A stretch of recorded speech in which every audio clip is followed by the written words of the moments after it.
I've been riding the Ducati with stock suspension settings out of the box. It's been just absolutely stiff hard. And today I was looking around for a video. Okay, how do I adjust it? And I couldn't find any video on the web, on YouTube, identifying how you adjust the stock standard suspension, the non-automatic suspension. So in this video, I'm going to talk about that. And I'm also going to talk about, do you need the electronic suspension or should you get the standard suspension? So those are the two topics I'm going to cover. So anyway, it's quite straightforward to adjust the settings. As I said, it was just absolutely rock hard initially. And so the front suspension is really made up of Showa big piston forks. And I'll show you how to adjust the front, then I'll show you how to adjust the rear.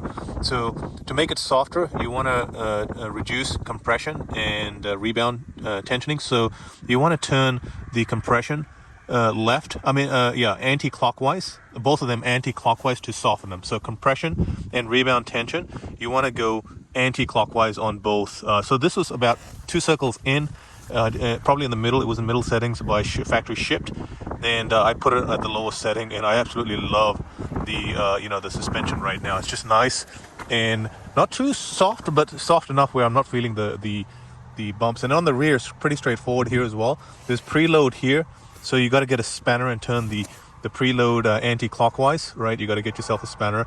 And there's also compression on the rear. You turn that anti-clockwise, and boy, just with those settings changes, it's made a huge difference. I'm not feeling the jarring effect on my back now, and it's just, I love the plush. It's kind of like gone plush, but it's still sporty ride. So now let's get to the second part of the question.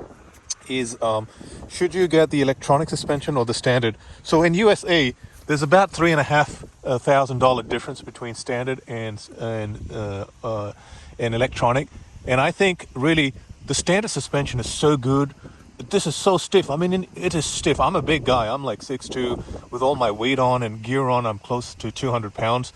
It is stiff hard, man. It is the standard suspension is stiff hard, really athletic, really sporty, and I'd be surprised. If you want to firstly even change the stock suspension, because the front show a big piston fork, fantastic.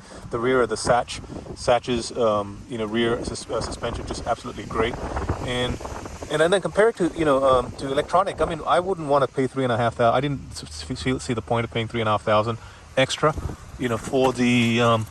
for the electronic suspension, and then nor did I. Then the other reason is it's an electronic parts always break down, so I didn't want another reliability concern because I intend to keep this bike for a long time. I didn't want to deal with that, another electronic concern post ownership, in the ownership experience that could go wrong. So anyway, I think you're better off. In my case, I was better off just getting standard suspension versus stock. So anyway, that's all I wanted to communicate. It's a great bike. I'm enjoying it. I'm getting close to 5,000 miles. Stay tuned for more videos. Cheers.